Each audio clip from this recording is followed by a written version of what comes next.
Henry, please keep away from that window. Don't take chances if you think we're in danger. Elsa, she's going to see that man next door again. I don't like it. Oh, I don't worry about her. It's all right, dear brother. Just don't take unnecessary risks.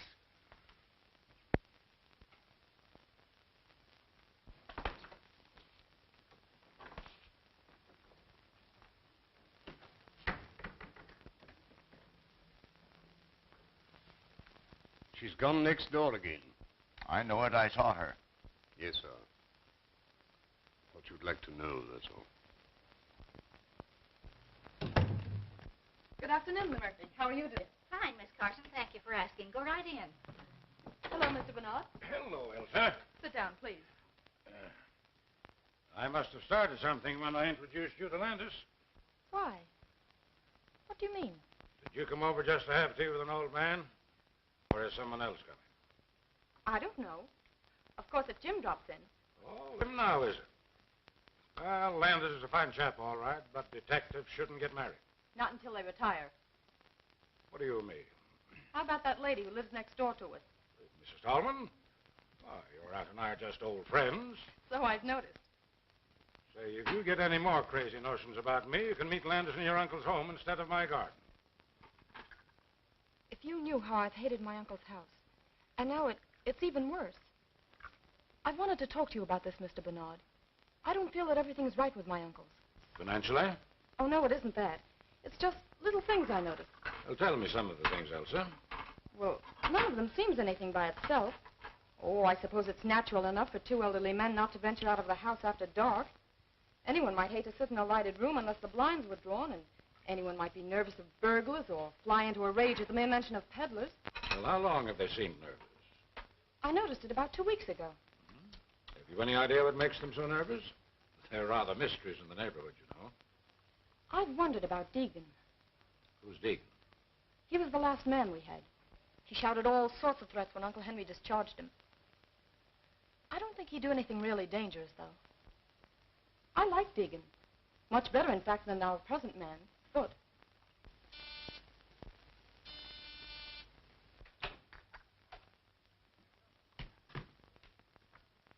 Good afternoon, Mr. Bernard.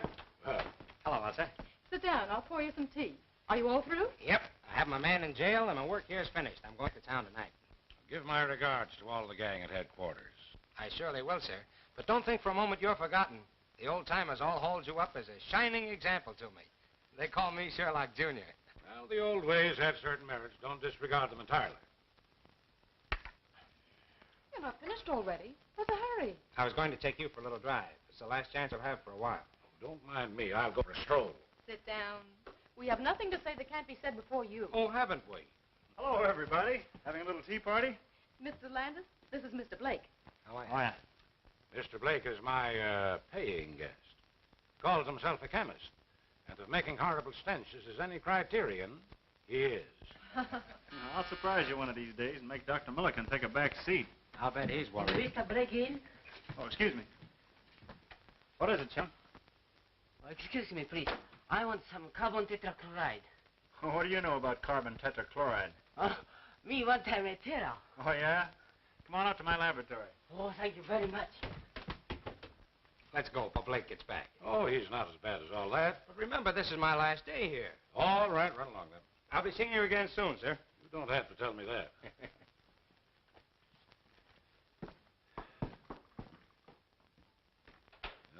What a glorious thing youth is. Pity it's wasted on the young. I beg your pardon, sir? Oh, nothing, nothing. Aren't you going to let Mr. Blake have some tea? What's the matter, Blake? Oh, nothing. Has Miss Carson gone? That's your hated rival kidnapper. Who is he? Oh, a youngster who got on the detective force through political pull, then upset all predictions by making good. I should think she's better than that. She'll inherit all her uncle's money, won't she? Yes, and the old misers are quite wealthy, too. You said you'd see the way was clear for me, and you haven't kept your bargain. Keep a civil tongue in your head, you pup. You better talk to her, or... Or what? You'll find out. Any more of this double-crossing, and I'll wring that scrawny old neck of yours.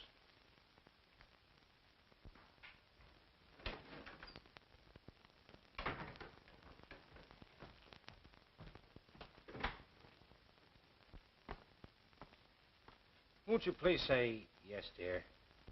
I can't now. Oh, it's no use pretending I love my uncles. I don't. They wouldn't let me when my mother and father were killed and I first came to live with them.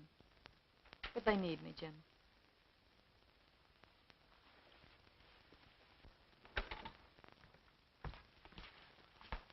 I saw you, you rake. Under my very nose. Now get into the house, you baggage. Hold on, sir. You must be crazy. I'll show you with a load of buckshot how crazy I am. Get out of here. Wait, Elsa! I'm going to marry your niece whether you like it or not. Over my dead body. That may be a prophecy. What's that? Excitement is dangerous to a man of your age.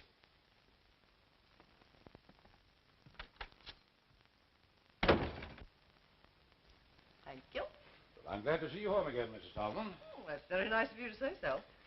For two reasons. Have you seen Elsa's uncles lately? I'm as welcome in that house as a polecat at a garden party. I only moved here to be close to Elsa. Oh, you're not their sister, then? Heaven forbid. But Elsa's mother was. They wanted her to marry a scoundrel, but my brother stole her right under their very noses. They've never forgotten it. Yes? Mr. Landis to see Mr. Bernard. Hello. Pardon me. I was next door and saw you come in here. You know Mr. Landis, Mrs. Tolman. So you're the young man Elsa wrote about. What's the matter, boy? Elsa's uncle. I'm not going to have her subjected to those insults. What insults? What did he do? A couple of things that I won't stand for, and said that I would marry her only over his dead body. That's not a bad idea. What have they got against me? Perhaps they don't like detectives. Just what do you mean by that? Well, nothing, but they won't even speak to me, and I'm retired. I've decided not to leave tonight.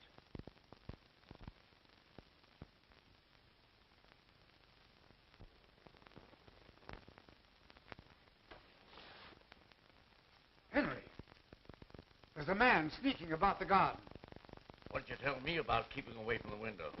What are you trying to do? Make a target of yourself? But whom are you afraid of, Henry? You'll know soon enough if you're not more careful.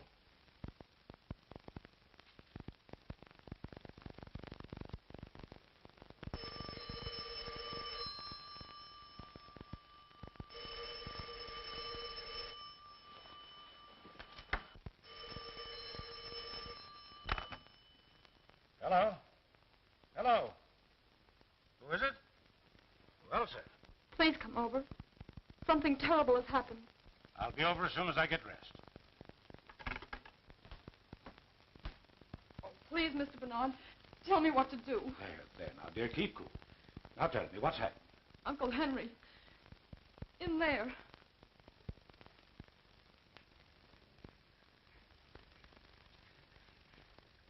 Oh, no, no. I can't go in there again.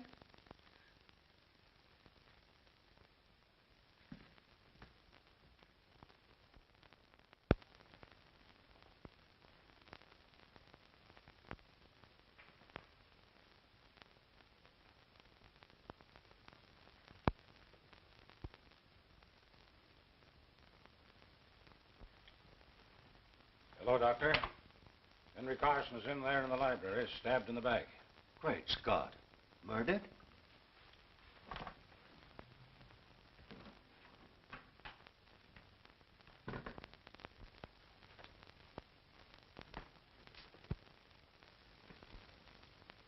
Good. Well, this is the one time I didn't expect to see you, as if you'd stepped out of a bandbox. Did you think I'd be wearing an old flannel nightshirt?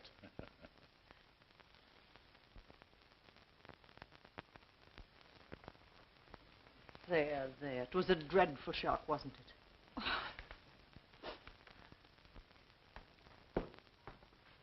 Come in and stay at the door, Jim. Well, I'm glad you're on this case, young fellow. Thanks. The body's in the library. There's Foote who first found it. Tell Mr. Landis all you know, will you, Foote? Unless you'd rather look in the library first. Anything you suggest. I suppose you'll take charge. Oh, no. I'm on the shelf, but I'll help you if you want me to. Thanks. What do you know about it? I woke about 2 o'clock, sir. It was very warm, so I got up and opened the window. I saw the light from the library shining on the lawn, so I came downstairs. I thought Mr. Henry was asleep. I shook him very gently, but he wasn't asleep. I called Miss Elsa. Elsa, were you awake when the butler rapped on your door? Yes. I mean, no. I don't think so. Did you hear anything unusual before he rapped? No, I didn't. I see. And now may I be permitted to suggest that Mrs. Tallman take Miss Carson up to her room? Well, you don't have to. I was going to do it anyway. On your way, young lady. Oh, Uncle Charles, don't come down, please. Why not? What's the matter? We hope to break it to you gently, Charles, but you'll have to know it sooner or later. What is it? Why don't you tell me? It's Uncle Henry. He's dead. Dead? Henry. I knew it. My poor brother. I'll go next.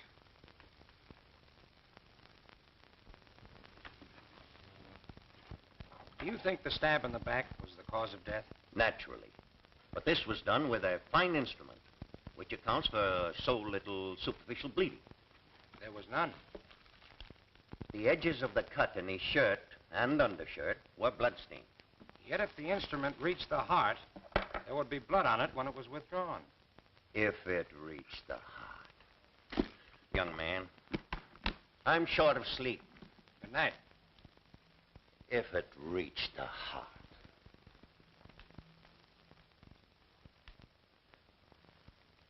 Seems annoyed, doesn't he?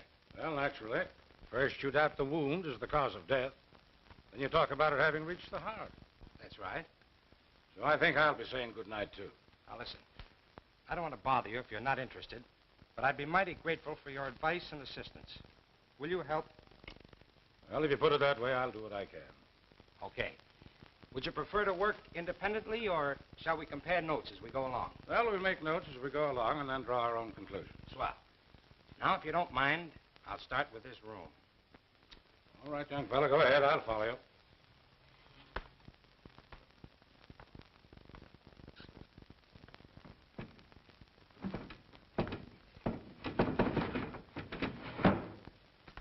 Evidently, the murderer didn't come in by the window. Well, there's no sign of a struggle.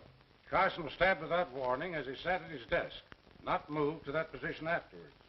I'm with you on that.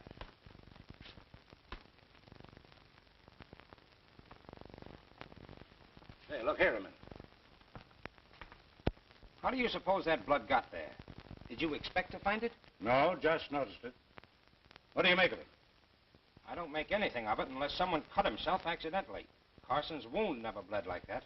Look, there's a little mark here, too, in line with these spots, where a sharp point scratched the shellac. That's interesting. Someone dropped a sharp instrument here that had blood on it, and the blood dripped a little. Mm-hmm. Well, for the present, that explanation ought to serve. But where's the weapon? I haven't seen a sign of any possible weapon, blood-stained or not. What's that on the little table by the sofa?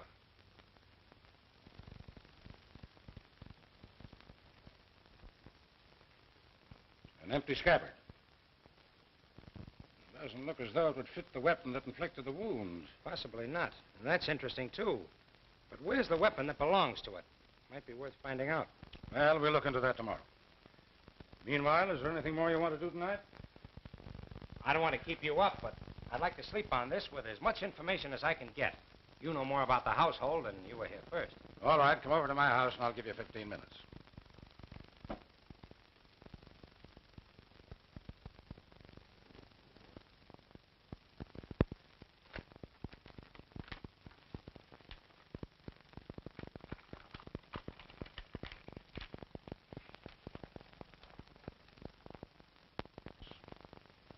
Only got to know Elsa through her aunt, Mrs. Tallman.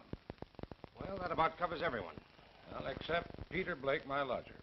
What has he to do with it? Oh, probably nothing. But he's had his eye on Elsa for some time, and he knows she'll inherit her uncle's fortune. Well, as far as that goes, I could be suspected myself. Or Mrs. Tallman. You remember what she said. Well, now there's something else. Elsa was very agitated, of course, but wouldn't let me send for the police, which struck me as, well, unusual. She naturally wants to have the murderer punished. Yes, you think so? Yet when I suggested that she send for her aunt, she stammered a very poor excuse. But you did send for her. Oh, yes. Now, don't misunderstand me. I don't for a moment suspect either one of these two women. But there's something peculiar at the back of Elsa's attitude. She's fond of her aunt, isn't she? Oh, devoted to her. Well, I guess that's all. Oh, yeah. Let me show you what I found. I found it beneath the dead man's hand.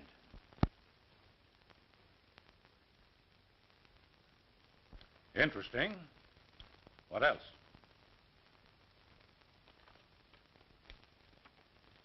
A dead mouse. Well, that's interesting, too. It's prima facie evidence against the housemaid, but it's not just the kind of evidence we're looking for, is it? Maybe not. Who knows? Good morning, dear. I wanted a moment with you alone before Bernard arrives. Let's go to the sitting room. I'm afraid I had no washout this morning. I hardly slept all night. I know the shock must have been terrible.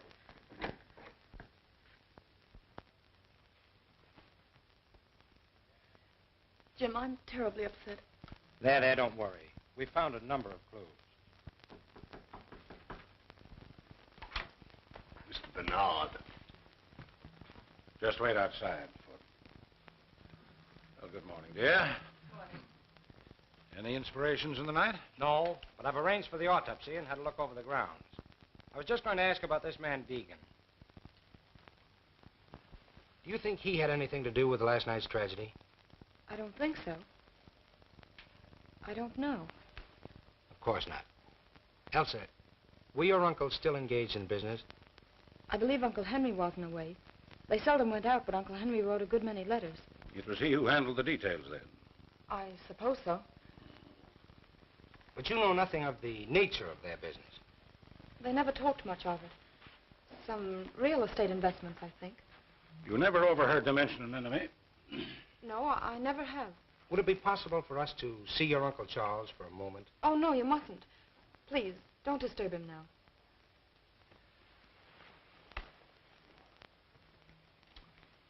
You know what he meant when he said, I knew it.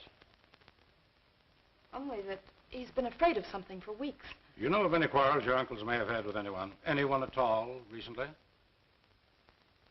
Don't mind me. If I'm guilty, I'll condemn myself. Did anyone else call at the house yesterday or last night? Well, what was that? Did anyone else call yesterday or last night? I don't think so. Won't you let me go now? Before you go, may I ask you one more question? What is it? I just want to know whether you saw anyone other than the regular household about the place last night before the tragedy. No, I did not.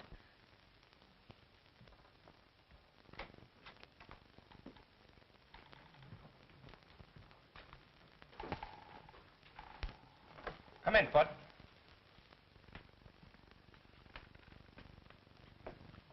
Sit down.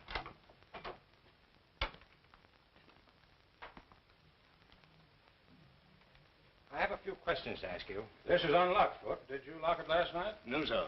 Miss Elsa is in the habit of doing that before she retires. But you locked up the rest of the house. Yes, sir. When I retired, the cook was reading in the kitchen. Mr. Henry was in the library, and Miss Elsa was in her room, I believe. Is there anyone else in the household? A housemaid, Helen Smith. Thanks, that's all. Send the cook in to us. Oh, wait. Did you see or hear anyone last night? Not exactly. What do you mean by that? Nothing, sir. Okay, send the cook in.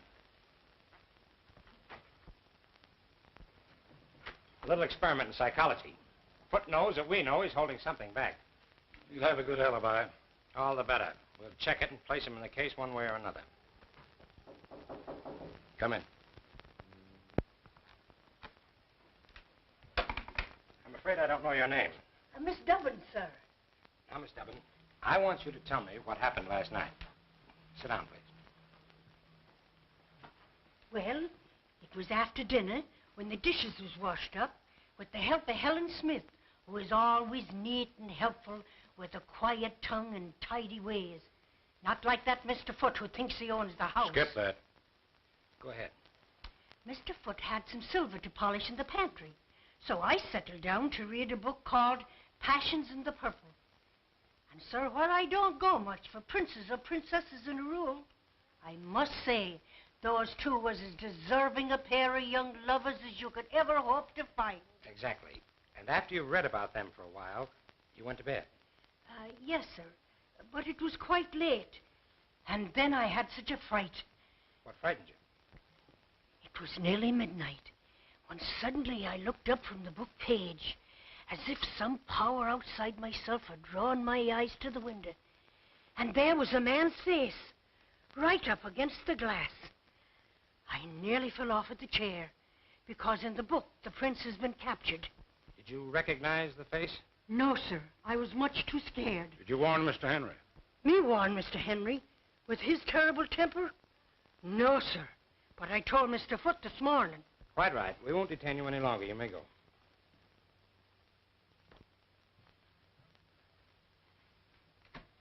Well, that's that. What do you make of it? I think I'd like to have a few more words with our friend Foote.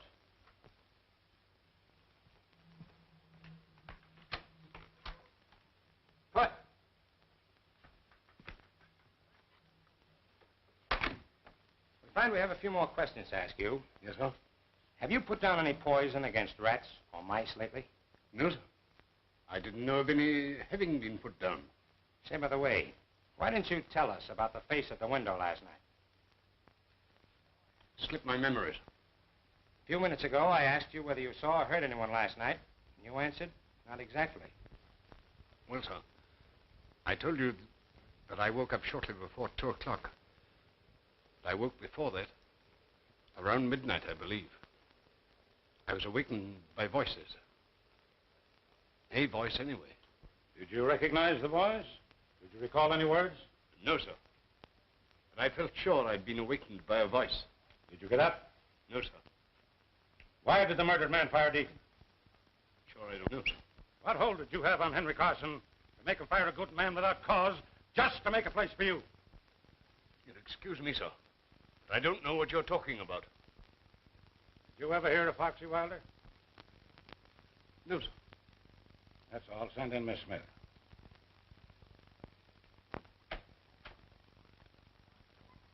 What was all that about?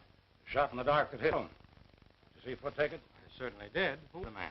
Forger that I haven't seen for 15 years or so. He was arrested twice, but wiggled out of both convictions. We have his fingerprints, though, and I'm practically certain he's the same. The idea that he might have had a hold on Carson out of the past is interesting. Yes, very interesting.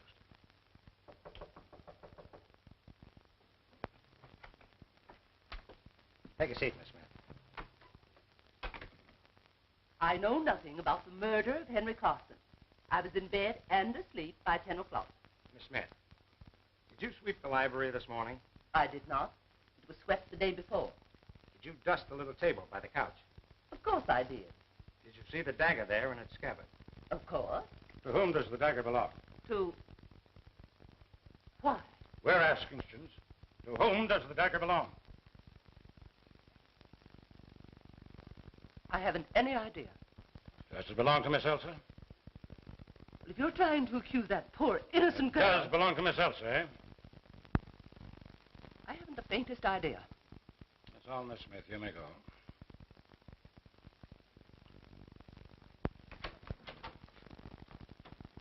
Well, you found out what you wanted to know. Now, look here. You don't imagine that Elsa... I imagine nothing. There's a lot of things I want to know.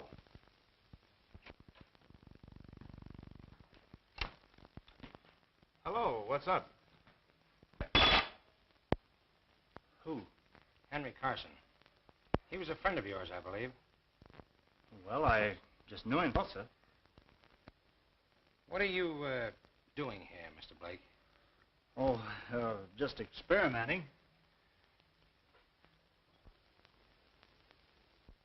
You have a lot of poison gas, I see. Why, yes. Oh, no, not exactly. But say, Mr. Landis, I wouldn't think of killing old Carson. Oh, of course not. He'll be ready in a few minutes. Why, I'm out to lunch. I have an engagement. Going far? Oh, no, just around here.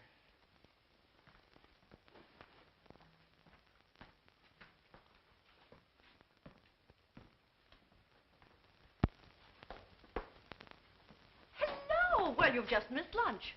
What's the bag for? Uncle Charles insisted I come to stay with you. Well, wonders never cease. Well, you're welcome, my dear. Take any room you like upstairs and make yourself at home. Are you acting as convoys? Oh, no, we just met outside. Landis wanted to call on you, so I came to take care of him. Well, a lot of help you'd be. Step into the drawing room. John, take Miss Elsa's bag upstairs. We'll just see what they want. Sit down.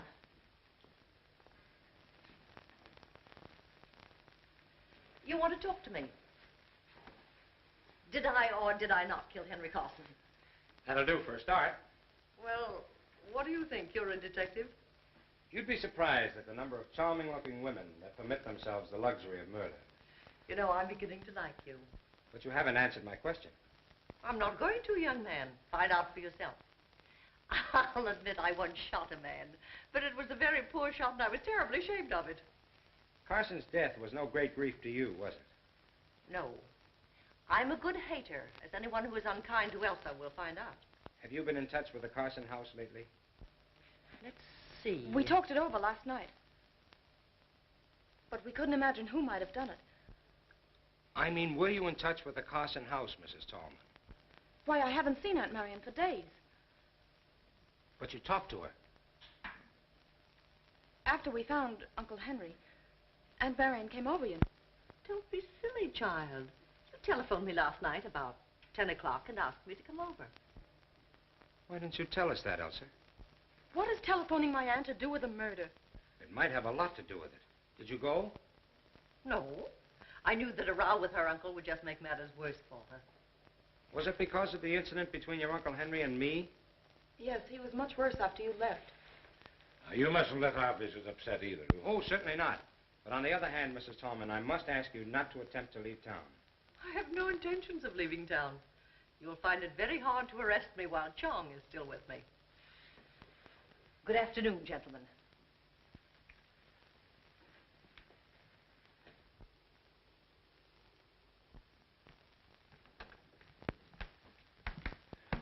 I'll inform Mr. Carson that you're here, sir. Say, Foot seems like cocky. Did you notice the change?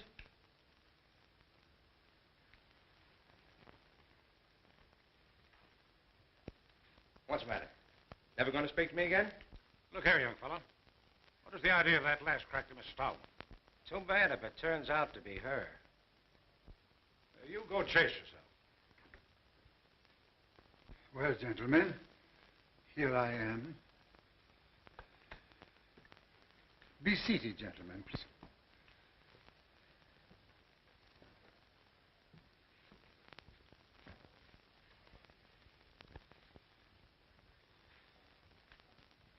It's very kind of you to give us this info.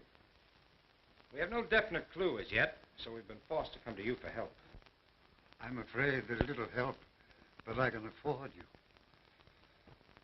You see, my brother was a good man, but he had a violent temper, which made him many enemies. Cause for your nervousness of late. Figure sneaking about the grounds. Yeah. And at what time? I was reading in my room late at night. When I put out the light and opened the window, I figure there by the hedge. Did you describe the man at all? No, it was too dark. Did you hear anything last night? I was very tired, and I didn't wake up until Foot called me. I'm sorry I can be of so little assistance, but I'm here. Apprehensive yourself lately, haven't you? You said something about being the next to go. Yes. I regretted those words the moment I had spoken them. I had wished to frighten Elsa more than she'd been frightened already by the tragic fate of her brother. Mr. Carson, what do you know about Foot, your butler? Why, almost nothing. My brother hired him, I think, because of a letter that he wrote asking for a position. Foot is a friend out of the past. Yes, I suppose so, Mr. Bernard. I felt that sometimes he presumed upon it a little. Mr. Carson, I have one more question to ask. We found no trace of the weapon yet. Searched the house, Of course, gentlemen. Search wherever you will.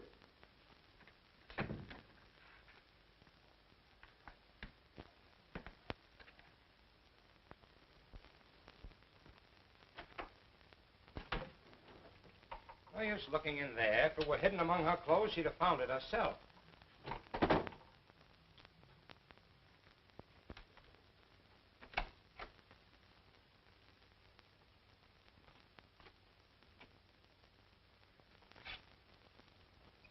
Curious? Look at it. What about it? Why, look at it. Elsa never wore a dress like that in her life. Well, maybe it belonged to her mother. Take a good look, will you, Landis? This dress has been worn recently. And look, the bottom of the skirt is muddy. The mud isn't quite dry, see? See, you're right. There's another odd thing. Look at that cut. Singed. Quite recent, too. Elsa must have been doing some cooking. Yes, and put her whole arm in the stove. Look at the length of that skirt. And another thing, it's too big for her. Looks more like a dress Mrs. Tolman might wear. I believe it'd fit her. I'm going to have a look at that stove. Meet you downstairs.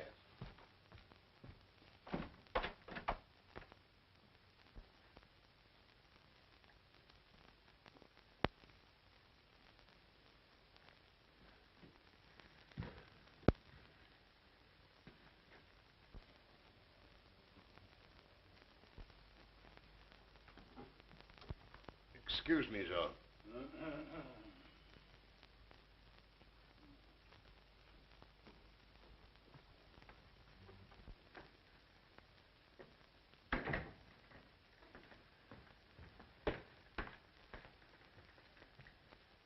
I thought Foot was here.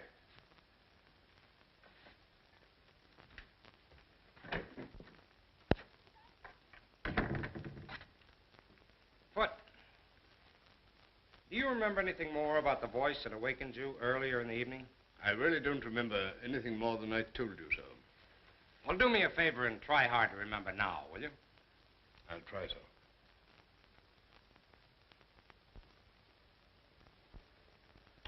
It's no good, sir. I really can't remember, and I don't want to lie about it. All right, keep on trying. I'll do that with pleasure, sir.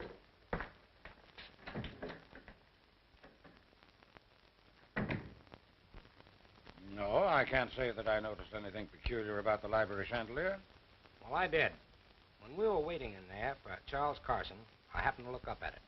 One of the gas jets was fully open and parallel with the pipe. But great Scott, man, we would have smelled it. Oh, no, we wouldn't. The cook tells me that Henry Carson had had a scrap with the gas company, and it was shut off all over the house. She uses a coal stove. That's how I found out about it. What harm could it do then if it were open? When I went in to speak to Foot, it was closed again. But who would have touched it? Was Foot in there long enough to have turned it off? Oh, quiet. What on earth has that got to do with the case? You don't see the connection? No, frankly, I don't. Well, possibly not. It was just a crazy idea I had about Blake. I don't take much stock in this affected humility of yours, young fellow. Come on now, what's the connection? We'll see. Oh, I think the facts out of the cook that the man at the window looked like a foreigner.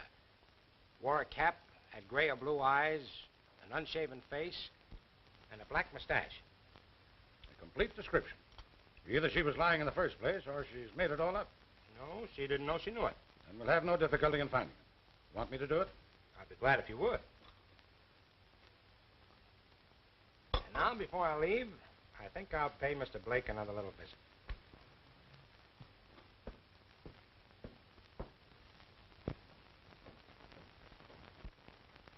Look here, what do you want to know all this for? You prefer not to answer? No, I don't mind. I was only joking. The fact is, I'm working on a new infallible gas disinfectant for rooms where people have had contagious diseases. You have a number of gas containers here. What are they? Why, there's natural gas, there's... And in those carboys? Ether, ammonia, and chloroform. Is this the company that supplies you, Bar Chemical Company? Yes. Anyone come in here? Well, there was Chong, you know. But wait, that fellow Foot from over at Carson's was in here one day. What did he want? Well, I'd promised Elsa a good cleaning fluid for her gloves, and she sent Foot over for it. That was 3 days ago. What time did you go to bed last night? Oh, about 20 minutes after 11, I think. You didn't go out? No, of course not. You're lying, you know. What makes you think so? What time did you go out? Oh, about 10:30, I guess. No harm in going out for a breath of air. Where'd you go? Look here, you haven't any right to come here trying to third-degree me. You don't care to answer? No, I don't. Very well. Well, wait a minute. What are you going to do about it? Nothing for the moment. But when you get ready to tell me what you were doing on the night of the murder, let me know.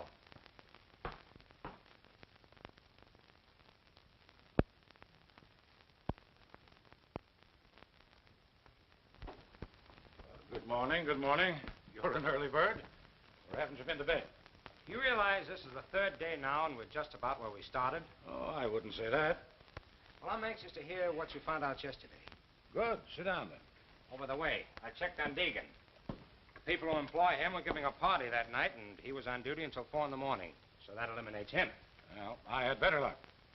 I expect to produce the face at the window today. How? Through Briggs, the man Henry Carson was writing to. He's their real estate agent, and none too honest, I fear. I found out through Briggs that the Carsons own a number of tenements that he bought for them under an assumed name. He also admitted that there have been a number of fires in those buildings lately. Obviously sapphire bug. Were the buildings heavily insured? Yes, but that doesn't seem to be the angle. In fact, Henry Carson told Briggs to take steps to stop the fires. Briggs engaged a private detective, but the fires didn't stop. There was an attempt at firing one of the buildings on the very night Carson was murdered. What time? A little before midnight. Well, then the same man couldn't have killed Henry Carson. Yes, he'd have had time, only it wasn't a man. A woman? The private detective described her as being tall, dress of some dark material, small hat and a veil. She moved with a free, swinging stride, like a woman who'd been used to an outdoor life. But that's extraordinary. The description fits Mrs. Tallman.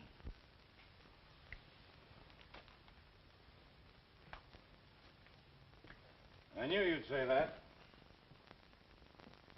I asked Charles Carson if he had any clue to the firebug. He's got someone in the back of his mind, but he wouldn't say. Though he hinted that the firebug and the murderer might be the same person.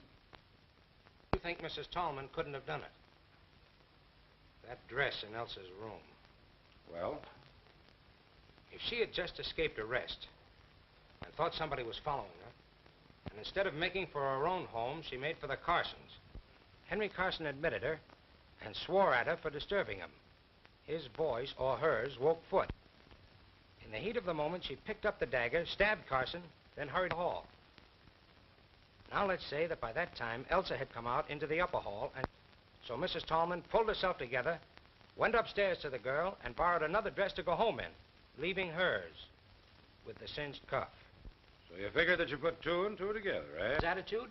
Yes, but it wouldn't explain the face at the kitchen window, which is an exact description of one of Carson's out tenants, a man who lost his wife and child in one of the fires. Let's go see Foot. Good morning, Doctor. Yes, and I was here very late last night. Carson's in pretty bad shape. Now, what's the matter with those servants? I've rung 3 times. Oh, good morning. Takes you a long time to answer that bell. It isn't my job to open the door. It's Foot's. Will you send Foot to us, please, Miss Smith? Yes, sir. Will you wait in the library?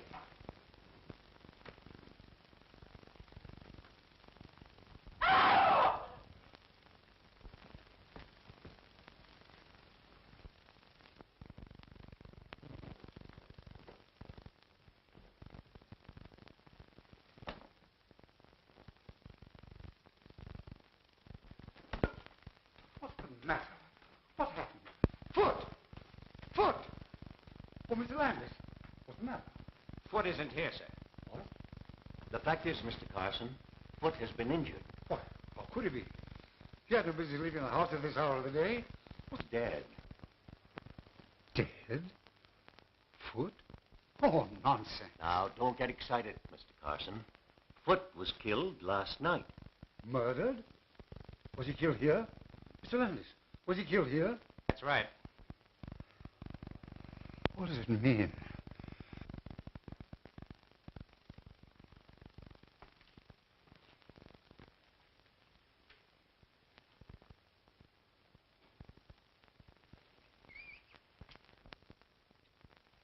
Here, Landis.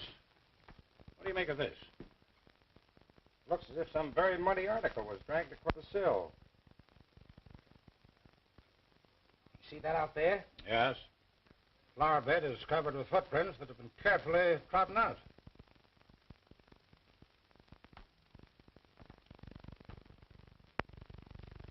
Did you look at... Oh, traces of... Your eyes are better than mine, young fellow. He must have dropped his dagger in the mud. Or buried it after the first murder and dug it up again for this one. Another murder, all right. Exactly. He's been dead probably 7 or 8 hours. He died instantly, or very nearly so. The wounds are very similar, and were probably made with the same instrument with which Henry Carson was stabbed. Yeah, just a minute. Where are you going? Let me go. Keep your hands off me, Jim Brooks. What do you mean, poking your nose into other people's business? Asking me where I'm going and doing... Stop that noise. You want Mr. Carson down here again? Well, I'm not going to stay in this house to be murdered, too. Go back to the kitchen. If you try to leave this house before I give you permission, I'll put you in jail.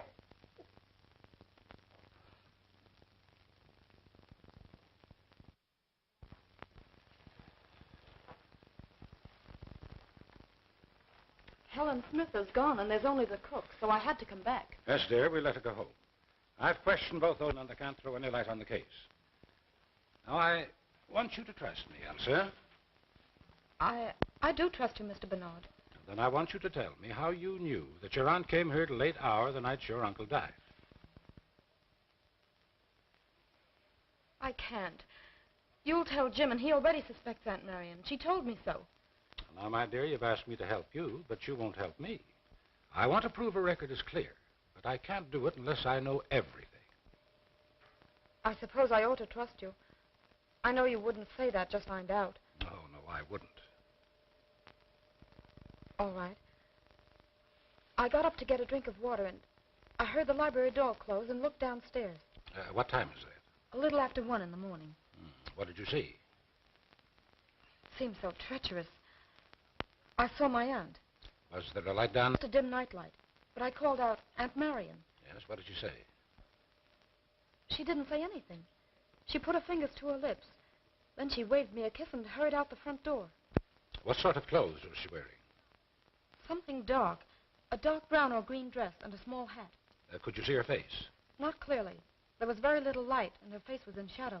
Well, could it have been the figure of the housemaid? I suppose it might. Oh, no, it couldn't. Aunt Marion waved a kiss to me. Helen would never do that. Could it have been the cook? No. Oh, Mr. Bernard, do you suppose it wasn't my aunt after all? Well, she didn't speak.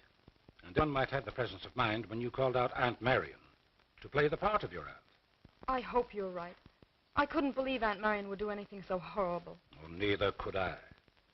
But in the meantime, don't say anything about it to anyone, especially Mrs. Tallman. And don't worry. You are a comfort and a darling. I want you to promise me that you won't arrest Mrs. Tallman for 2 or 3 days. I'll call it a hunch if you like. All right, sir. I'll take a chance on your judgment. What are we doing here? I'm going to have another look at that dress.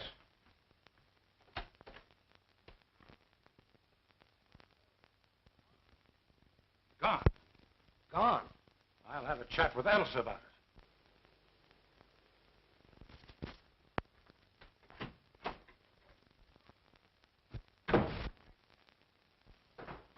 There's your man, sir. Is this the man you saw at the window? It's the very man, sir. We have a few questions to ask you. Come in here.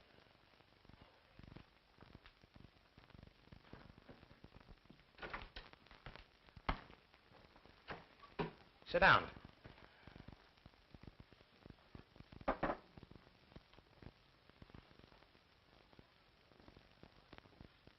Honest gentlemen, I don't know nothing about it.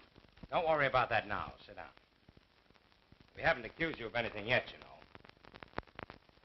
Now, you tell us your story in your own way. Well, it was like this. A month ago, I was a contented man with a wife and a baby. He was as pretty a kid as... Well, I'd been working one night, and I was getting home late. I saw a lot of people running towards my street, so So I ran too.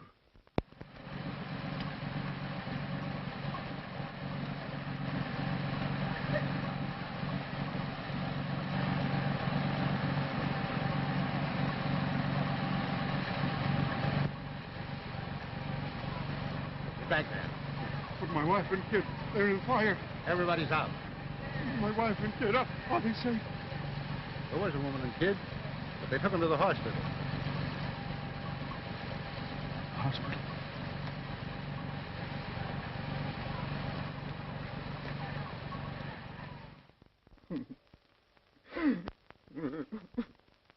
Excuse me, gentlemen.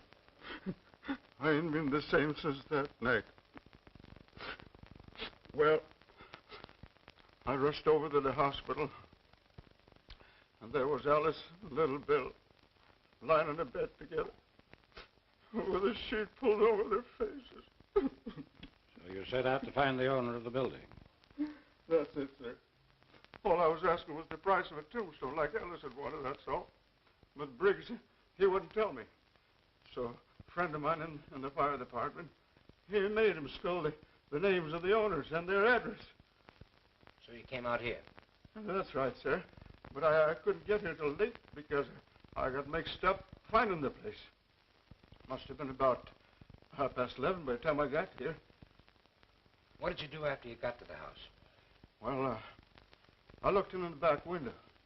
There was a woman there sitting and reading. Well, she let out a yell, so I ducked. You mean you went home? No, sir. I wanted my rights. I came round this window here, but all of a sudden the lights upstairs went out. So I ducked, scared somebody might look down and see me. That's just what happened. You were seen. Now come clean. So help me, I'm telling the truth. Well, after a while, I crept back and looked under the shade. At this desk here, there was an old man looking over some papers. Did you rap on the window? Not me, sir. I wasn't looking for trouble. I just walked along the house to see what kind of a car they had, to see if they was rich. The garage was empty, so I went home. Is that all? I guess that's all. But I didn't murder the old man. You better tell us everything, Bell. Oh, what's the use? You wouldn't believe me. Why don't you try? Well, it was like this, sir. The garage was all dark inside. But I carry a torch, and just as I took it out, something hissed at me from the back of the garage. Hissed at you? Yes, sir, I'll swear to it. It scared me so bad that I ducked again. Then how did you know there was no car there? Well, after a while, I came back, and I flashed on the torch, and that time I saw it. Well, what was it? I said you wouldn't believe me, but I'll take my oath it was a snake, wiggling away toward the back. You sure it wasn't a long red herring? I'll take my oath it was a snake. So you went home? Yes, sir. I went straight home as fast as I could. You were never near this place before? Well, I never found out the address till the day before. How could I come? You came again? I never did, sir. I never came near that place again. You came here last night, crept in, stabbed another man at that desk, just as you stabbed Henry Carson. I didn't, sir. I didn't. I swear I didn't. Where were you last night after midnight? I was in a picture show. Anybody with you to prove it? No, sir. I went alone. I'm going to send this fellow home now, but don't lose track of him for a few days. All right, Val. You can go home now. Home? And I'm going to see what I can do about raising the price of that tombstone. Thank you. Thank you, sir. Well, what do you make of it? Well, that was a shot in the dark that didn't strike home. But let's see else about that dress. I'm convinced that that dress was worn by the woman she mistook for her aunt. Do you really think it possible that it was Helen Smith or the cook? I didn't take the Helen Smith. She showed a vicious temper and is quite callous at leaving Elsa alone.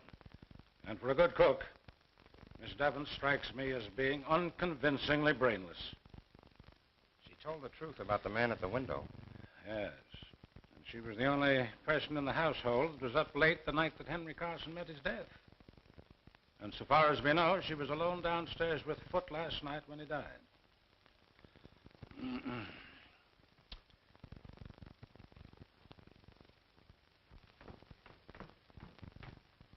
Where are you going with this? To the kitchen, sir. And the incinerator, I suppose. No, sir. Miss Elsie thought I might be able to wear it. Elsa!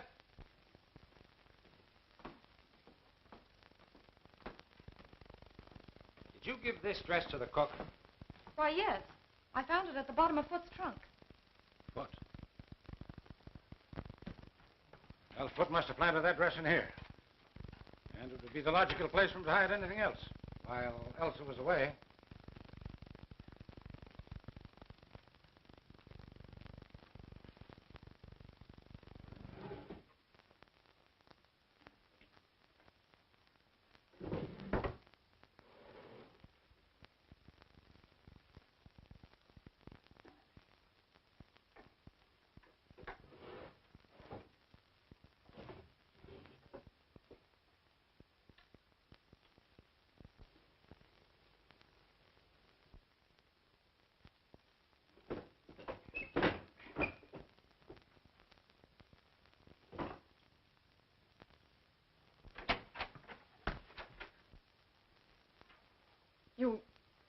You found it.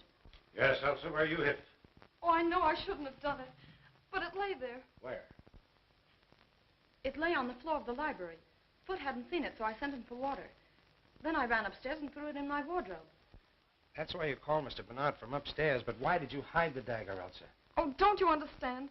I thought I had seen Aunt Marion leaving the library. When I saw that dagger covered with blood... Then you washed it and later hid it in the drawer. You did a very foolish and dangerous thing. Oh, it wasn't as bad as all that, dear. There are other clues, you know. I'm sorry. But I'm not frightened anymore. There's a gentleman from the chemical company wants to see you, Mr. Landis. Oh, thank you.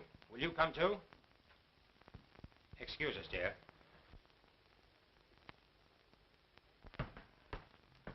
Did you see Blake? No, I didn't. What new theory is this? It's not a theory. I had the chemical company send out Mr. Watson here to examine Blake's laboratory. Well, what'd you find, Mr. Watson? The pressure is good in all the gas tanks except the carbon monoxide. Which means? That most of the gas has been drawn off. Well, could it have leaked out? Our tanks don't leak. Somebody might have left the tap open a little, but if he did, he'd be lying around there somewhere. Well, that's all I wanted to know. Thank you. I'm glad to help you if I can. Oh, you've been holding out on me, eh? Not on facts, only theory. Carson's wound didn't bleed. That's why I made such a point of whether it reached the heart or not. My idea was that when Henry Carson was stabbed, he was already dead. The autopsy showed a scarcity of oxygen in the lungs. In that case, the wound wouldn't bleed at all. It didn't. But let's take the evidence in order. First, there's the mouse. The little beggars never die out in the open unless they've been poisoned, but nobody had put down any poison. Well, where's the connection? Suppose that Henry Carson had been sitting quietly at his desk, and Mr. Mouse ventured into the middle of the room. Then let's suppose that death suddenly gathered both man and mouse at the same instant. Carbon monoxide. Suppose we see if your lodger is in.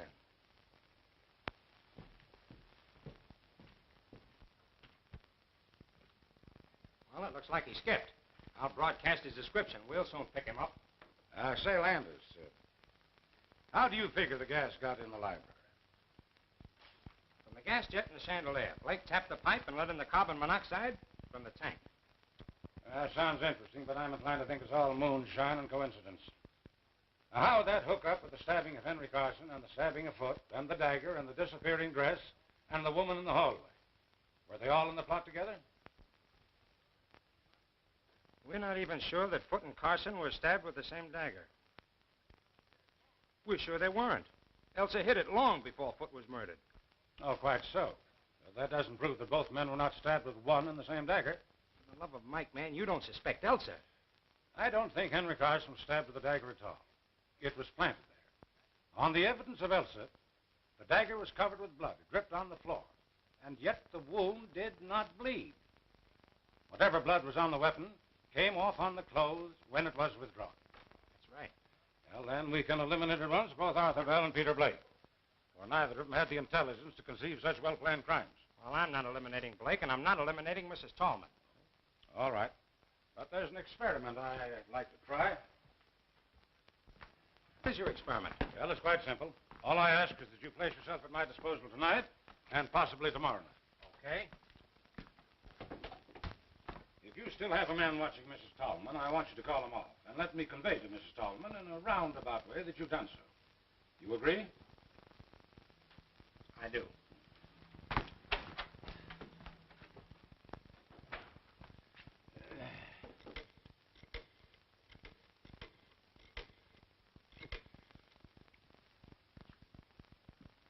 Hello, Elsa. Well, I think I have some good news. Landis has agreed to remove the man who's watching Mrs. Tallman. And he doesn't suspect her anymore? Oh, may I tell her so? Oh, I don't see why I shouldn't tell her. I don't think there's any secret about it. Well, I wouldn't be surprised if we had the real culprit any time now. Oh, it's a pleasure. Goodbye.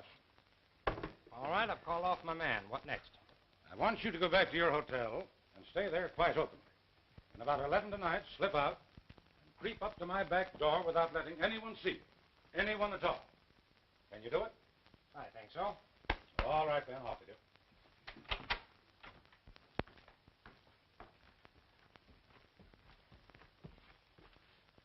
I'm going to undress. You wait here until I come out again.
Say, what's the idea? That's the experiment. Don't talk, not a sound.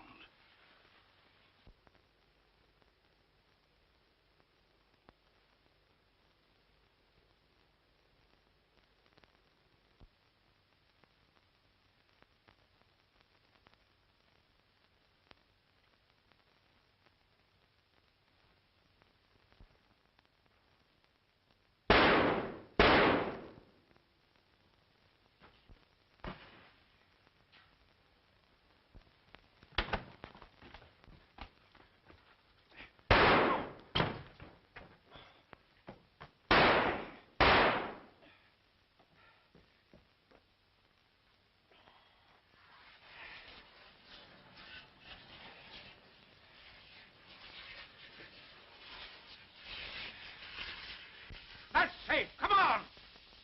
Are you hurt bad? No, just brace me. Hurry, we must catch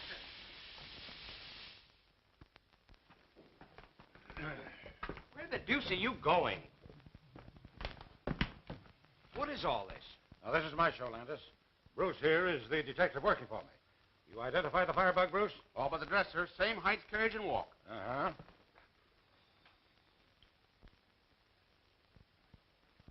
Mr. Landis, I know that I've done wrong. Would you tell me, please, if I'm to be incarcerated tonight or permitted to sleep here? What do you think we're going to charge you with? Well, dressing as a woman, I know it's illegal, but I wanted to find the murderer of my brother. We're saving you the trouble. We're charging you with the murder of your brother and the murder afoot, setting fire to your tenements, and the consequent death of Martha Bell's wife and child. Ridiculous.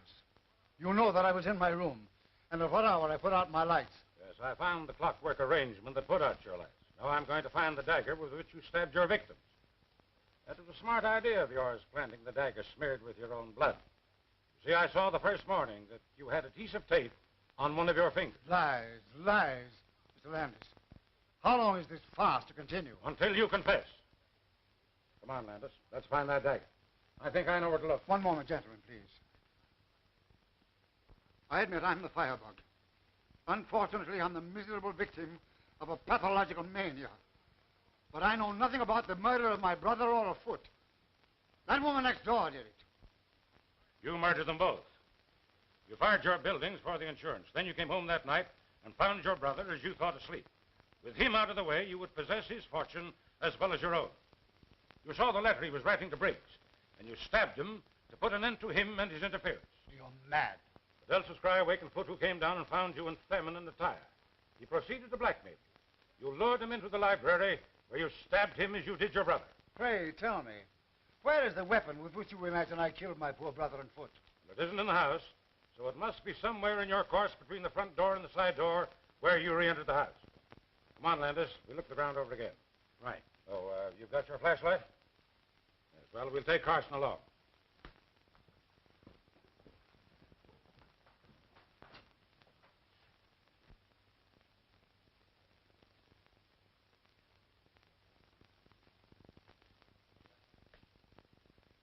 Look there, Landis.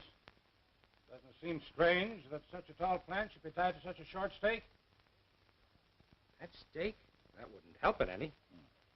Bruce, pull it up and let's have a look at it.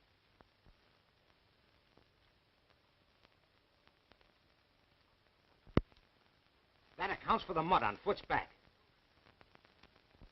You win, Bernard. But it took you years to do it. But I got you in the last trap. Okay, Bruce.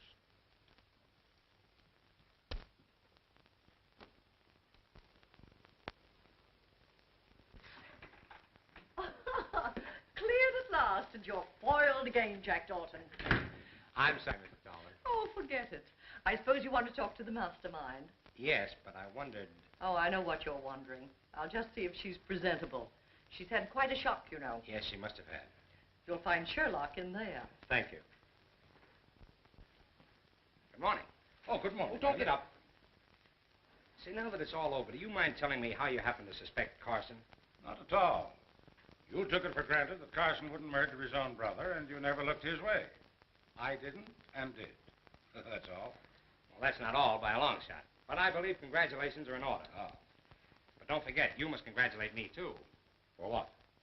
Because I've got the man who really killed Carson. Blake? Yes, again.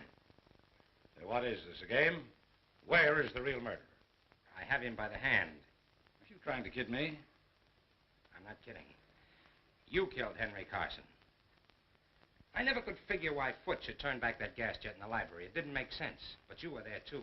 It was easy for you to enter the library while I was talking to the cook. Go ahead. Carson's last words when he was caught implied that you had known each other before, but you were certainly not old friends. So you must have been enemies. You on the side of the law, he against it. So far, you're right. But not once could I get evidence to justify an arrest. Now, what else, young fella? There was Arthur Bell and the hiss of the snake. I took another look at the Carson garage this afternoon. In the back wall, behind the firewood, is a small hole recently bored leading to your garage. And there were yards of rubber tubing in the back seat of your car. Naturally. It's no dice. You'd already opened the gas jet in the library that day you called about the fence. Mm-hmm. What else? You made sure that Henry Carson was at his desk. Then you connected the tube with the gas jet in the garage. You then went back to your own garage, connected the tube to the tank, and turned on the gas. That was the hiss that scared Bell. You let in enough gas to kill a dozen men and a mouse. Then you drew back the tube, and it was the end of that writhing tube that Bell saw. Of course, he thought it was a snake. And the confessed stabbing of Henry by Charles. Henry Carson was as dead as that mouse when his brother stabbed him. An interesting bit of reasoning. How long have you believed it? I suspected it days ago. You were so down on my theory of gas and so unwilling to involve Blake. Landers, you've done some fine reasoning. I never thought you'd figure it out. But you don't know the harm those two men have done.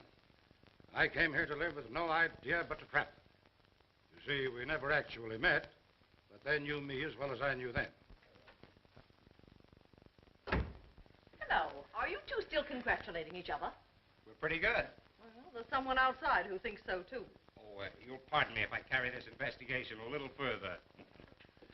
Won't you sit down, Mrs. Tolman? Certainly. Well, I suppose you're very busy now with Sean gone and Elsa on your hands, but if you have a minute, I've got something to tell you and something to ask you. An hour, if you like. Well, I thought you'd like to know that Landis has traced the murder of Henry Carson for me. What? But you didn't do it. Oh, of course not, but I've practically confessed it, and Landis has let the matter drop. Well, I'll be... That's all right, it's all right. What else could I do? You see, I found some rubber tubing that belonged to you hidden behind the firewood in the garage. I pawed it over to hide your fingerprints and leave my own, then I hid in the back of my car. But will you tell me, please, in confidence, how you got that tank of carbon monoxide to asphyxiate Henry Carson that night? That's the only thing I don't understand, the only thing that doesn't fit. Do you mean to say that you confessed to such a crime to shield me? What else could I do? But I didn't do it. What? Then who the heck did? Well, you're just in time, children. For what? You accused Mr. Bernard of killing Carson. Now I'm going to tell you who really came. 2 weeks ago, I was fool enough to remark in Chong's hearing that if somebody would only murder Henry Carson, I'd be the happiest woman in the world. The morning after Henry was killed, I remembered. And knowing Chong's devotion to me, I accused him of it. He blandly admitted that he pried open a window, sneaked into your house, stole the gas from Blake's laboratory, and asphyxiated the old scoundrel. Well, I'll be... Shh, shh, shh, shh. But he'll have to be arrested. Why, certainly. Where is he? On his way to China. Nevertheless, we'll get him. You were wondering where we'd spend our honeymoon. Well, it looks like China to me. You're a man, Forbin. Oh, fool. Well, have it your own way. But I'll tell you what I'll do. I'll marry you. Who asked you? Hold your tongue. I'm not asking you, I'm telling you.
Henry, please keep away from that window.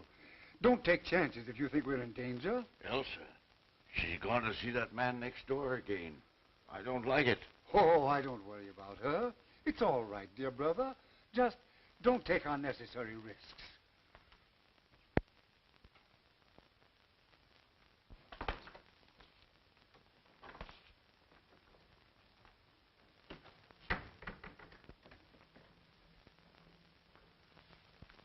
She's gone next door again. I know it. I saw her. Yes, sir. What you'd like to know, that's all. Good afternoon, Miss Murphy. How are you today? Fine, Miss Carson. Thank you for asking. Go right in. Hello, Mr. Bernard. Hello, Elsa. Sit down, please. I must have started something when I introduced you to Landis. Why? What do you mean? Did you come over just to have tea with an old man? Or is someone else coming? I don't know. Of course, if Jim drops in. Oh, please, Mr. Bernard, tell me what to do. There, now, dear, keep cool. Now tell me, what's happened? Uncle Henry. In there.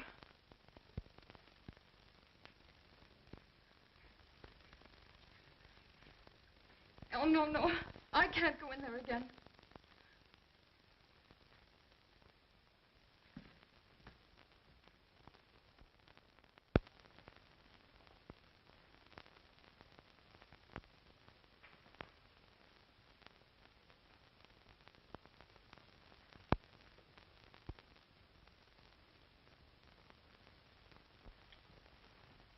Hello, Doctor. Henry Carson is in there in the library, stabbed in the back. Great Scott. Murdered?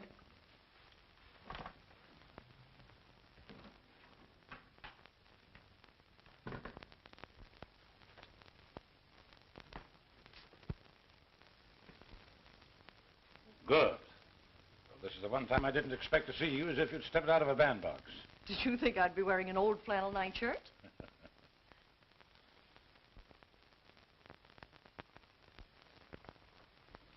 There. It was a dreadful shock, wasn't it?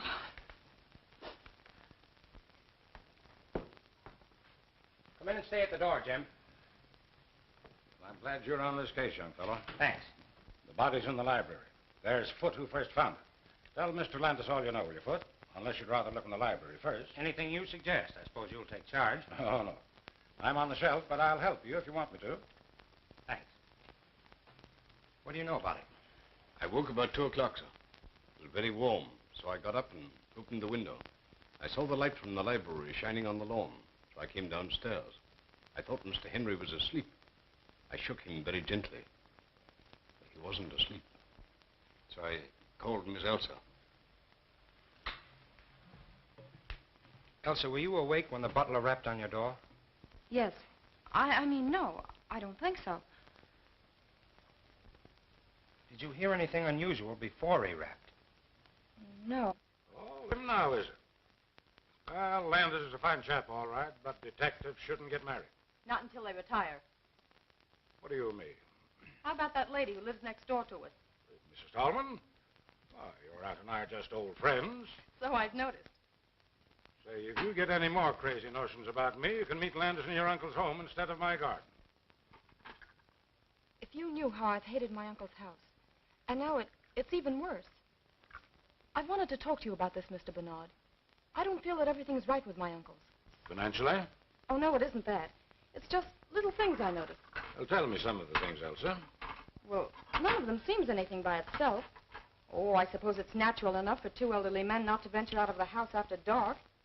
Anyone might hate to sit in a lighted room unless the blinds were drawn, and anyone might be nervous of burglars or fly into a rage at the mere mention of peddlers. Well, how long have they seemed nervous? I noticed it about 2 weeks ago. Have you any idea what makes them so nervous? They're rather mysteries in the neighborhood, you know. I've wondered about Deegan. Who's Deegan? He was the last man we had. He shouted all sorts of threats when Uncle Henry discharged him. I don't think he'd do anything really dangerous, though. I like Deegan. Much better, in fact, than our present man, Foote.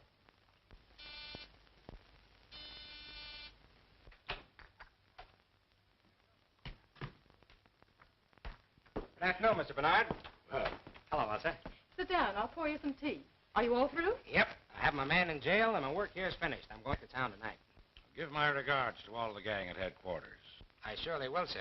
But don't think for a moment you're forgotten. The old-timers all hold you up as a shining example to me. They call me Sherlock Jr. Well, the old ways had certain merits. Don't disregard them entirely. You're not finished already. What's the hurry? I was going to take you for a little drive. It's the last chance I'll have for a while. Oh, don't mind me. I'll go for a stroll. Sit down. We have nothing to say that can't be said before you. Oh, haven't we? Hello, everybody. Having a little tea party? Mr. Landis, this is Mr. Blake. How are you? Oh, yeah. Mr. Blake is my paying guest. Calls himself a chemist. And if making horrible stenches is any criteria... For my dead body. That may be a prophecy. What's that? Excitement is dangerous to a man of your age.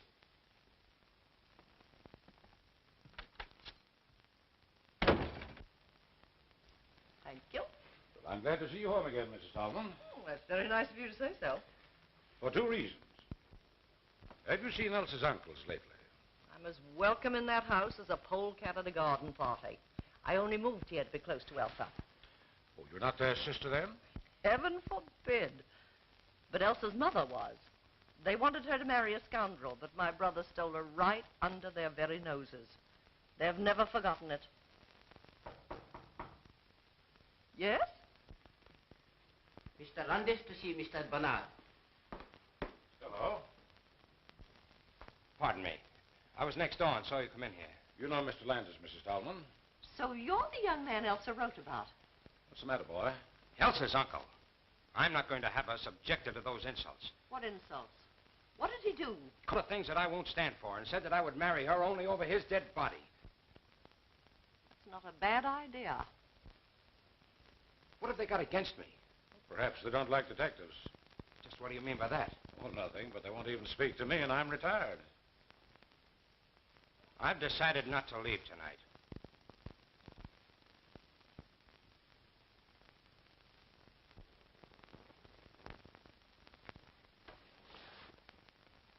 Henry, there's a man sneaking about the garden. What'd you tell me about keeping away from the window? What are you trying to do, make a target of yourself?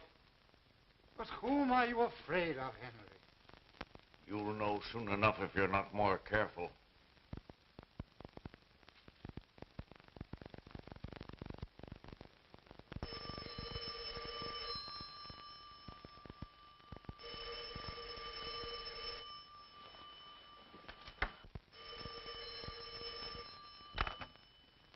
Hello? Hello? Who is it? Well, sir. Please come over. Something terrible has happened. I'll be over as soon as I get dressed. He is. I'll surprise you one of these days and make Dr. Milliken take a back seat. I'll bet he's worried. Mr. Break in?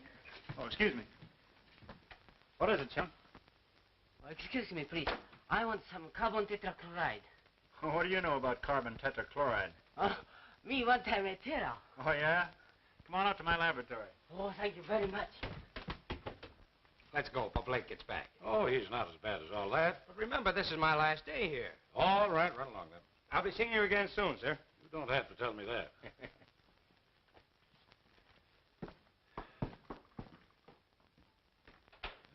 What a glorious thing youth is.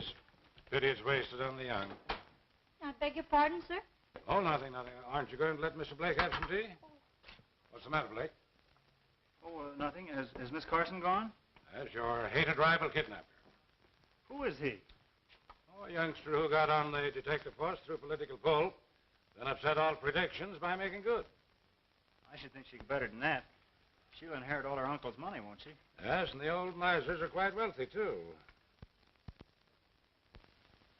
You said you'd see the way was clear for me, and you haven't kept your bargain. Keep a civil tongue in your head, you pup. You better talk to her, or... Or what? You'll find out. Any more of this double-crossing, and I'll wring that scrawny old neck of yours.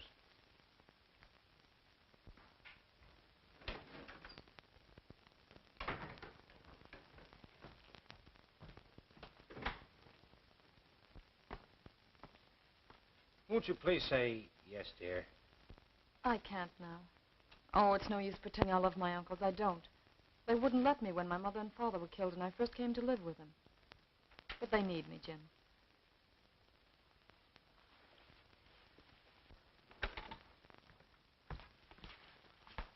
I saw you, you rake.